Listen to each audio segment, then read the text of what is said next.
Get ready, because today we're going to talk about how to deliver exposition without boring your audience. By the way, my name is Brandon McNulty. I'm the author of Bad Parts, also the author of Entry Wounds, and welcome to my writing channel. One of my subscribers asked me to do a video on narrative exposition, and I thought that was a great idea because when we hear the word exposition, we usually think about boring explanations and info dumps. But here's the thing. Exposition doesn't have to be boring. And today what I'm going to do, I'll define what it is, we'll talk about why it matters, we'll talk about the 3 types of exposition, and then finally I'll wrap things up by giving you some tips for writing exciting exposition. But let's start off by answering the question, what is narrative exposition? And what it is, it's a storytelling tool for delivering important info that the audience needs to know. You're bringing the audience up to speed by inserting key background info into the story. And this info might include things like character motivations, backstory, relationships to other characters. It might include info about your setting, such as its history, geography, economic systems, political systems, and so on. It might include the rules for your story world, how the scientific technology works, how the magic systems work, cultural norms, job-related jargon, all kinds of things like that. And then finally, this might also include conflict. We might need to be clued in on what's at stake. Why are the two sides fighting? Why should we care? Alright, now let's talk about why exposition matters. And I came up with 3 basic reasons for this. The first reason is clarity. We need to know what's going on. Then the second reason is engagement. We need to know why we should care about this story and why we should care about its characters. And then the third reason is immersion. We need to be welcomed into the story world. If you're telling a war story, we need to feel like we're on the battlefield. If you're telling a mafia story, we need to feel like we're involved in the criminal underworld. Exposition can help make this level of immersion possible by cluing us in on important details or intriguing secrets, or even giving us glimpses of everyday life. Just remember though, this is a balancing act. You need to give just enough exposition to keep us interested, but if you overdo it, you risk putting us to sleep. Okay, now let's talk about the 3 types of exposition. And these all serve a purpose, they can all be done well. The first one is what I call hands-on exposition. And this is when you weave exposition into the actual story. You take us on an adventure with the characters, and along the way we learn things about them and the world they inhabit. For example, the other day I started watching the TV show Arcane, and this takes place in a setting where there's an upper crust city as well as an underworld. Now, if you wanted to give lazy exposition, a lazy explanation of what this world is about, you could open up the story with a voiceover explaining that there are 2 separate sections of the city, and then you could give us a history of the both, you could tell us who lives where, blah, blah, blah, blah, blah. But Arcane doesn't do this. Instead, we're introduced to a band of thieves who break into a city apartment, they steal someone's valuables, and they get chased through the town. We see the city through their perspective, and eventually they escape capture by sliding down a gutter.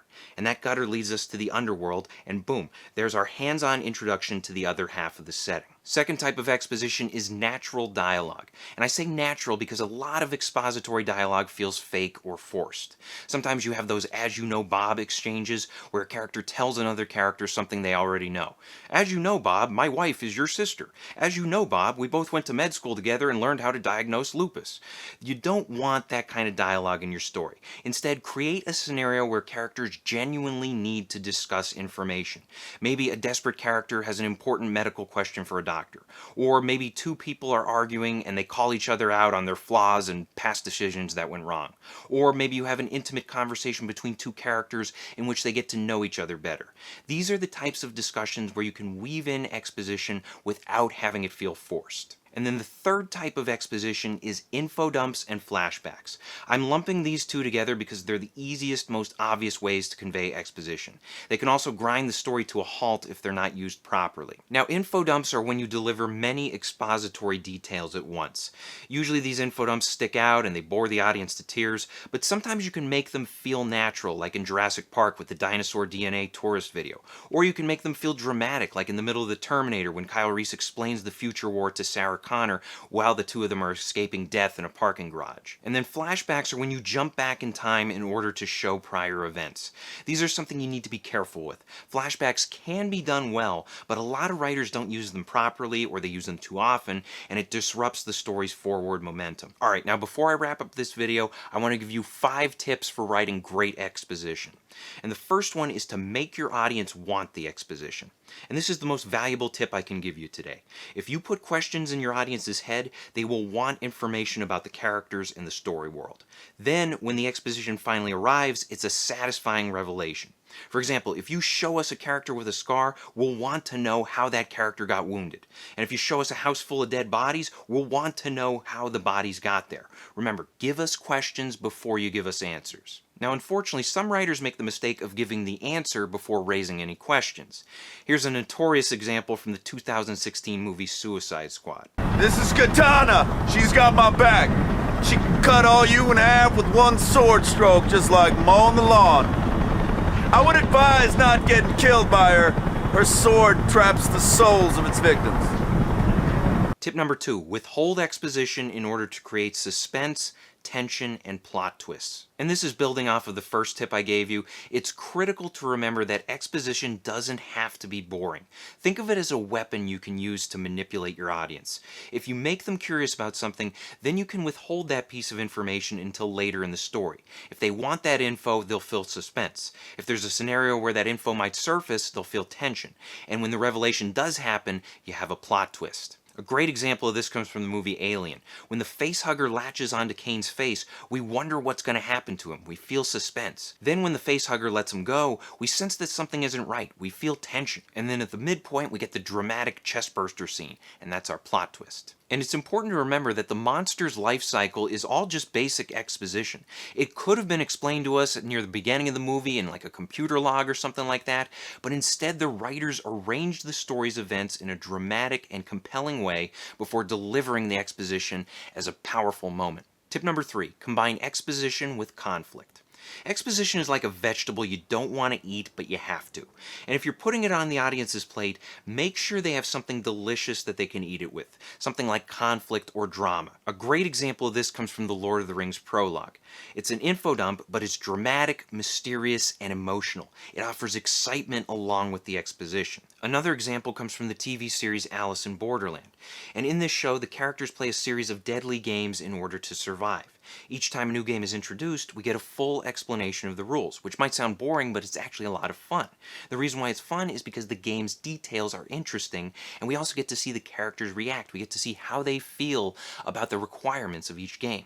Tip number 4, find creative or humorous ways to deliver exposition. In last week's video, I talked about how you can use comic relief in order to enhance a story.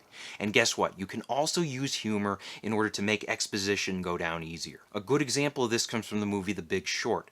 This is about a group of financial experts who predicted the collapse of the housing market, and they made a profit by betting against it. Now, since the movie explores how the financial world works, there obviously needs to be some info thrown at the audience, especially in regards to financial terminology. And this stuff could potentially bore the audience to tears, but the writers found a humorous way to deliver it. Wall Street loves to use confusing terms to make you think only they can do what they do.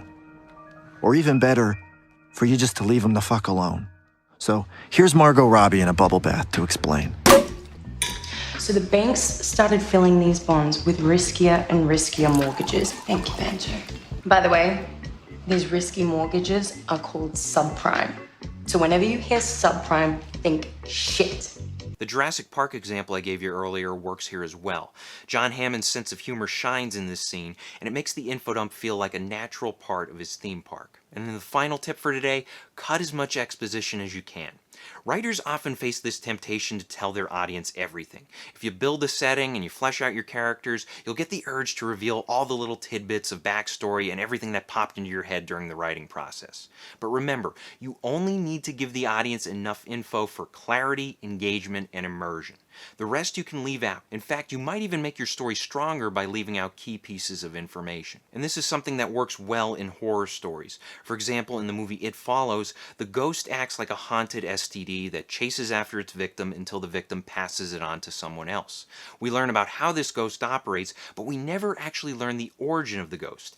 And that adds to the terror because the monster could have come from anywhere, and there's no telling if another one could someday come into existence. And this same idea works outside the horror genre. genre. For instance, in the movie Groundhog Day, a miserable weatherman gets caught in a time loop. He relives the same day over and over until he learns to become a better man. His life then moves on, but we never learn the cause of the time loop. The magic is never explained, and that actually makes the story more mysterious and powerful. It adds to its appeal. So I hope this helps. Question of the day: what is the worst piece of exposition you've come across in a story? Let us know in the comments section below. Thank you for watching. If you want to support the channel, please pick up a copy of either one of my books. Bad Parts is great if you like small town horror. It's about people trading away their sick and injured body parts in order to get healthy again. And then Entry Wounds is great if you like thrillers. It's about a guy who picks up a haunted gun and he cannot put it down until he kills 6 people with it. Also, be sure to check out my other videos, like, share, and subscribe. And as always, remember to keep on writing.